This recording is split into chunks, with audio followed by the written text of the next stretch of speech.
Как-никак год с лишним жизни там прошло, несколько ранений, много друзей потерял. Но это их личное дело. Мы когда в Абхазию ехали, мы ехали помогать. Мы не ехали там им свои условия диктовать или что-то от них требовать и прочее. Мы ехали помогать. Как война закончилась, через 10 дней мы, основной состав, мы все вернулись. Очень много ребят, которые в Абхазии были со мной, погибли в этой войне.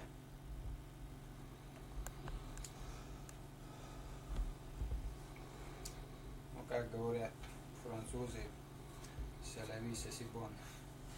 Что это значит? Такова жизнь, таковы люди. Каждому свое. Каждый сам выбирает свой путь. В Грозном пытаются использовать тебя как козырную карту. Кто? И те, и другие. Не, на переговорах обо мне там речи не идет. Ну как? Ты единственный предлог начала столь серьезных переговоров. А? Ты единственный предлог начала столь серьезных переговоров. Ну и что? Я, может, так кто-то считает, я сам это не считаю. Я так думаю, что вот наш этот поступок, он помог России в создавшейся тупиковой ситуации. Мы на переговорах, непобежденная сторона, переговоры идут на равных, мы себя побежденной стороной не считаем, потому что война ничего не закончилась тем, что они взяли предгорье, это ни о чем не говорило. Война затянулась, в ней завязли, взять хотя бы вот российских солдат. Сейчас у них уже 3 месяца прошло, срок службы прошел, еще на дембель не отпускают, солдаты убегают из частей прямо. Контрактников, это, наемников нагнали, вместе с солдатами перемешали их. И вообще там дикий ужас, что с ними творится. Понимаете? Хотите, можете здесь поговорить. У нас есть вот солдат, которые от них убежали. Здесь, правда, не проект, потому что у нас пленные в тюрьмах нигде не содержатся, они с нами живут, с нами спят, с нами кушают, что мы едим. Это тоже, между прочим, факт, который нигде, ни на каких войнах не был. То пленные вот так содержались и так с ним обращались. И даже взять факт, вот, ты российский журналист, то есть противоборствуешь нам сторона, нигде в мире нет такого, чтобы с воюющей стороны приходили журналисты вот так свободно, как вы, российские журналисты, здесь ходите, снимаете, что угодно делаете. Нигде такого не было. Так что мы в какой-то роде оригинальные. Вообще сама война оригинальная. Это не война, это бойня. Война такая не бывает. Война бывает, когда две противоборствующие стороны воюют с друг другом. А это не война, это бойня. Мы воюем с российскими войсками, а российские войска воюют с нашим народом. Понимаешь? Вот я тебе примеры приводил. Мы по их позициям стреляем, они по нашим селам стреляют. До сих пор так было. А сейчас они уже привыкли, мы по ним даже не стреляем, а они сейчас нарушают перемирие, стреляют опять же по селам. По коровам. По рации связываемся, говорим, почему нарушает перемирие, почему стреляет. Говорят, с какого-то лесного массива нас из автоматического оружия обстреляли, поэтому мы из града обстреливаем села. А при чем тут села, никто не понимает. Понимаешь? Привычка – плохая вещь. Это бойня. А так, переговоры. Вначале там Куликов выдвинул ультиматум, что ход переговоров зависит от моей выдачи и прочее. Но это ошибочный шаг был. Тем более в заявлении Российской Федерации сказано, что исключительно мирными путями решит все спорные вопросы. Мы этого добились в Буденновске именно из из-за этого мы почти сутки на этом стояли, чтобы все мирно решать, исключительно мирным способом. Понимаешь? Это главное. Потом есть еще один момент. Сейчас вот средства массовой информации России, многие так пишут, вот, мол, сейчас я стал знаменитый, чем Дудаев, там, что теперь я затмил Дудаев, что вышел на первое место по популярности, там, прочее, что чуть ли не президентом могу стать, все тому подобное, понимаешь? Это тоже, как говорится, я лично считаю, хотят меня совратить. Но я так дешево не покупаюсь, потому что я не за славой гонялся. Меня мало волнует, что сейчас там говорят, вот, мол, я угрожаю там бактериологическим, химическим оружием, это ему славу не придаст, там популярность упадет, прочее. Популярность, слава — это вещь проходящая. Я никому не угрожаю. Просто когда меня журналисты спросили, там одному я по глупости сболтнул, сказал, что есть. А потом все как на мед мухи полезли. Правда есть, нету. А что есть? Что есть? Ну что у меня бактериологические оружие есть или прочее. Что, нету? Есть, но не у меня одного. Мне люди приносят это, понимаешь? Мне Какие приносят. люди? Какие люди? Люди, у которых имеется. Я же говорю, я тебе сейчас деньги показывал, вот тоже принесли, ты там по телевизору жаловал, что у тебя денег нету, вот тебе принесли. Вот так же приносят, понимаешь? Вчера мне, например, опять же предложили вот это ртуть красная, Меркурий. Вчера предложили 5 литров бутылки. Я говорю, не надо, у меня есть уже, девать некуда. Правда, они хотели мне по дешевке продать. А зачем мне продавать, когда мне бесплатно есть? Понимаешь? Это люди, которые сами боятся или не могут использовать?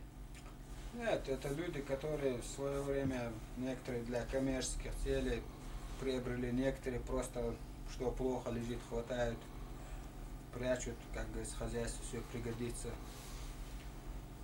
А сейчас все думают, вот там Шамиль уже назад дороги нету, он на все способен, ему терять нечего, мол, он сделает, у него лучше получится, и все мне тащут. А так это, я не исключение, даже вот факт есть, вот мы в Буденновск попали, мы буквально на сутки или 2, по-моему, опередили другую группу. Тоже собиралась, короче, в Россию поехать, уже там где-то 300 человек было. Уже собрались все. Они остановились, когда по телевизору услышали, что мы уже в Буденновске, там, прочее. Вот тебе факт. Не мы одни, понимаешь, это общее настроение, общее движение, потому что, когда я в Буденновске говорил, что нас загнали в угол, что уже надоело все это, здесь воевать, что надоело. Это я не от себя говорил, это я говорил от всех. Так же и это. 1-2 мне принесет, а 3-й, 4-й и сам можешь то же самое сделать. А сегодня, например, у меня лично проблем нету с людьми. Потому что у нас люди максималисты, это сильно у людей это качество. И уже даже чисто, чтобы кто-то нас перепрыгнуть даже, тем более нас дома сейчас встретили как героев, потому что в глазах людей мы люди, которые, рискуя своей жизнью, остановили войну, принесли людям надежду, короче, на прекращение этой бойни, на дальнейшее уничтожение народа, понимаешь? Другой захочет, если что там не так, если я говорю сейчас переговоры, придутся, воевать будем, я могу дома где-то лежать, как говорится, чай пить, другие сделать именно что-то похлеще, чем мы сделать. Потому что если сегодня мы герои, кто-то другой должен быть героем покруче, чем мы. У нас максимализм. Если один построил дом, например, сосед его будет строить, пусть у него, у первого пусть там кирпич красный, это пусть из дерева или из глины сделает, но он обязательно на полметра, метр выше сделает. Понимаешь? Если вот ты купил машину «Жигули», первый выпуск, твой сосед обязательно, он кушает, есть не будет, но он купит марку лучше, чем у тебя. Понимаешь? У нас вот это такое соцсоревнование у людей, это уже качество у людей. Поэтому проблемы нету там. Нам ничего делать не надо, потому что мы просто, как говорится, первопроходцы, мы показали дорогу. То есть новый метод войны, причем очень эффективный. Мне лично понравилось.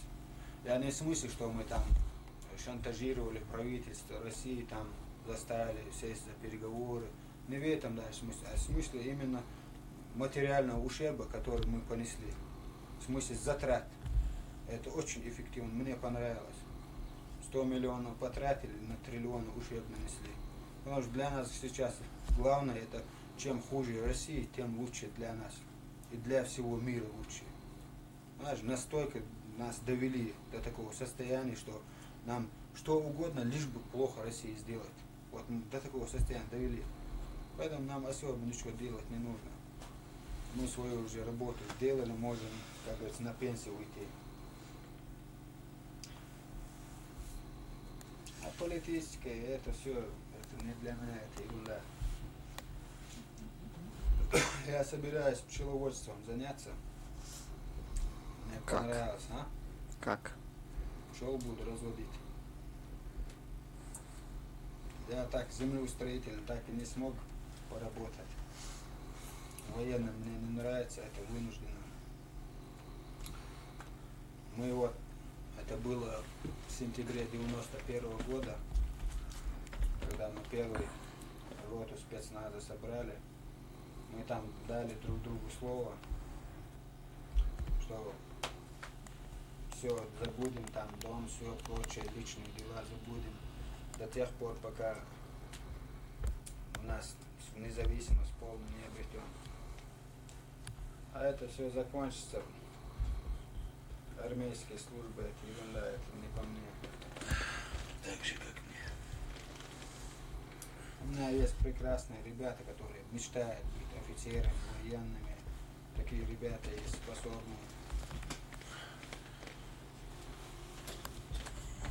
Тем более сейчас у них практический опыт большой. В России учиться пошел в Академию Генштаба. Наоборот, Нормально? Оттуда будут посылать. Они что? Они что, будут российскими офицерами? Зачем в Академии Генштаба обучаться теории? Если он Каркарашвили, короче, в Академии Генштаба в России учится, что он российский офицер, что ли? А? А мне казалось, что должен приезжать оттуда к тебе на учебу. Нет, тут учиться особо нечего. Единственное, что, между прочим, весь Россия создает новую армию наемную, причем на нашей крови. Но проезжать тут нечего. Теорию надо. У нас практики есть, теории мало. Вот посмотри сзади себя, вот гранатомет какой мы сделали. А между прочим, в Буденновске мы из него стреляли, а эксперты говорят, пришли и сказали, что невозможно с плеча стрелять из Нурса. А мы этим Нурсом стреляем. За день сделали. А когда за неделю делаем, у нас вообще классный, с подсветкой, прицел вообще классный. Вот и не нужен вертолет. Зачем вертолет? Без него вертолет знаешь, как хорошо сбивать.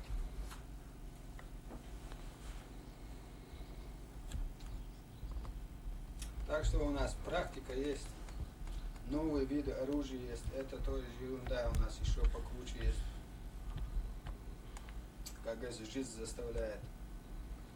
Теории не хватает.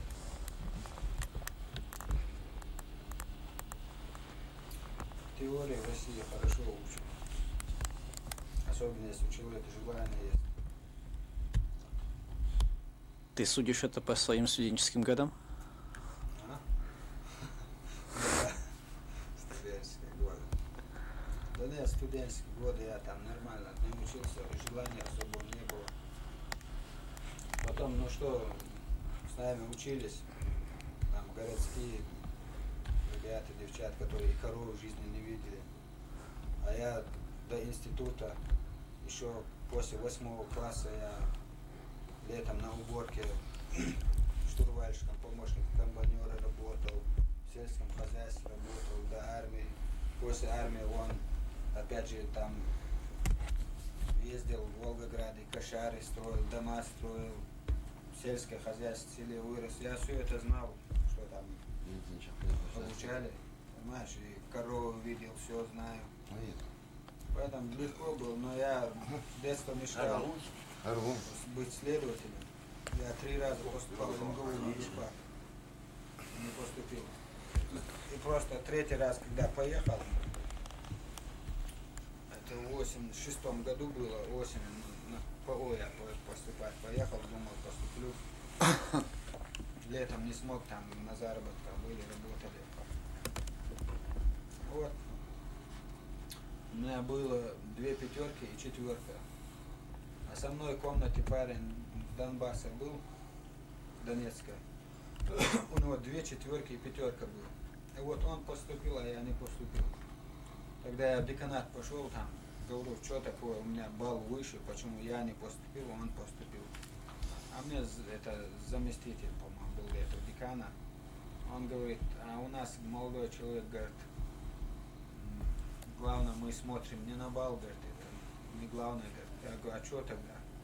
Говорит, ну, главное, говорит, он, во-первых, коммунист, говорит, а ты комсомолец, говорит. У него, говорит, 7 лет стажа, говорит, а у тебя только 5 лет, говорит. Я говорю, вы так сразу сказали, я говорю, через 15 лет пришел бы коммунистом и с 20-летним стажем, говорю. Ну так приходите, говорит. После этого домой ехать, стыдно было уже. Я туда, в МИИС поступил, просто чтобы до весны. Время просто, чтобы побыть, домой не ехать. Думаю, весной опять туда поступать буду, не Уфа. А зиму в Москве пожил, всю эту жизнь увидел, и у меня, как говорится, все противно стало. Уже я не хотел быть ни следователем, ни ментом, тем более. Я раньше думал, в Москве взяточников нет, если есть, то очень мало. Тем более при Андропове, когда такая чистка прошла, вообще так понравилось. Значит, там наверху еще не все взяточники. Правда, мне отец сказал, когда я ехал 3-й раз поступать, говорит, если в Кремле есть взяточник, говорит, МГУ тем более, говорит, ты свою честность себе оставь, говорит, мне перед соседями стыдно, говорит, если денег не хватит, я дом продам, говорит, вот это максималист. Я, говорит, дом продам, говорит, но деньги будут, ты тут оставь это, все равно тебя не пропустят, говорит. Заплати сколько надо, говорит, но поступи. Я говорю, да, хорошо, я сам думаю, черта с два, я же честный был. Приехал вот так по конкурсу, не поступил. Потом вспомнил эти слова отца. Там земляки были знакомые, через них говорю так, короче. Ну, через пару дней они мне говорят, если сразу сказал бы, 3000 могли бы договориться, сейчас 5000, говорю, все сделаем. Я говорю, не хочу. Они говорят, если у тебя сейчас денег нету, мы там скинемся, дадим, потом отдашь, короче. Я говорю, не надо, если я сегодня взятку дам, поступлю, а завтра ко мне взятка кто-то придет, как я ему откажу. И ушел, я думаю, весной поступлю. А весной уже не хотелось.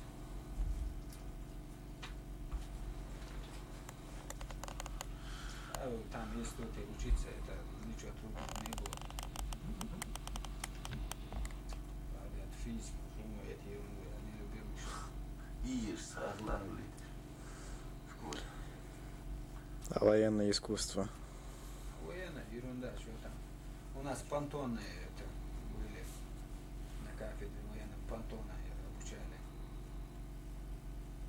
Саперные войска там что-то было. Но я до кафедры не дошел. Там ерунда была. А в армии я пожарником был. У нас это самое. Пожарники должны были 25 часов в сутки на одном боку спать, чтобы хороший пожарник был. А я 72 часа в сутки спал на одном боку.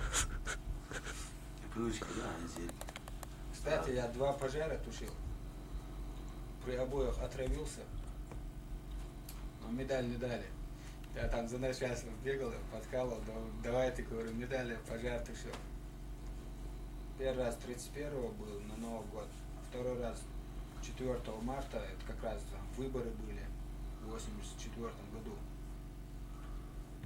Там в городе какой-то дом горел и ночью, и мы первые туда еще пришли. Там горело, кто-то там сказал, ребенок где-то остался.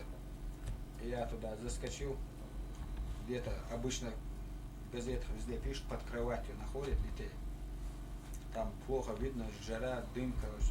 Я под кровать полез, короче, там смотрю, что-то волосы, короче. Я сходу, короче, огонь сам падал с крыши, все. Я сходу схватил, короче, и выскочил там в окно. Оказалось кукол. Бас. Потом меня подкалывали ребята, а там мужик пьяный был, короче. Он там не знал даже, ребенок он остался, не остался. Оказалось, не было. А я так спешил, короче, даже не знаю, схватил волосы, я так почувствовал. Дальше раз так схватил, короче, и сразу же на улицу. Оказалось, кукла была. Медаль не дали. За куклу. А? За спасение куклы. Эх, мой друг.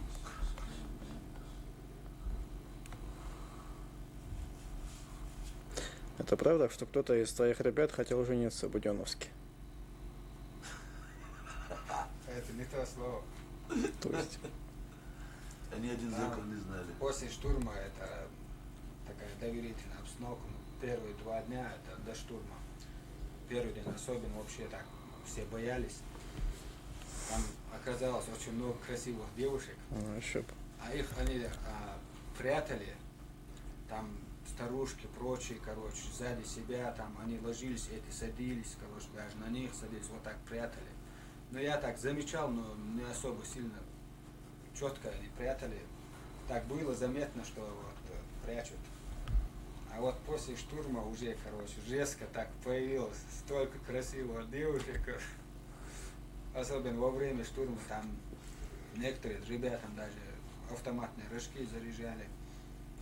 Там мужики лезли, автомат дай, короче, там один пришел мне 4 гранаты, дай, говорит. Я говорю, зачем тебе 4 именно? Говорит, дай мне 4 гранаты и выпусти меня, говорит, я туда в штаб пойду, говорит, и всех их там взорву, говорит. Я говорю, тебя, во-первых, не пустят, говорю, выйти не сможешь, и там не пустят, не надо, говорит, пусть живут они. Нет, их надо уничтожить, сволочи, говорит, 4 гранаты, дай. Я говорю, ну именно 4, одну хватит там взорвать. Нет, говорит, при входе вдруг надо будет, говорит, пару взорвать, говорит. А на них одно мало, короче, говорит, 4 надо. Потом сзади ребят становились, даже по 2-3, там в окна стреляют, сзади становились. Но не говорили, если убьют, говорили, если тебя ранит, короче, мы будем там стрелять. 2 даже стреляли. Вот после штурма уже появились красивые девушки там. Везде ходят ребята, там чай предлагают, прочее, прочее. Я их ругаю, гоняю, короче. Потом один раз там с ребятами стою, разговариваю. Одна подходит. Я вот только что как раз с мужем поругалась, ушла, короче, и вы забрали. И кольцо уже на левой руке. Я говорю, иди к мужу лучше домой.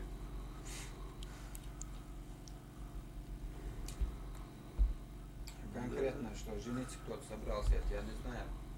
Но несколько девушек хотели с нами поехать. Как говорится, навсегда.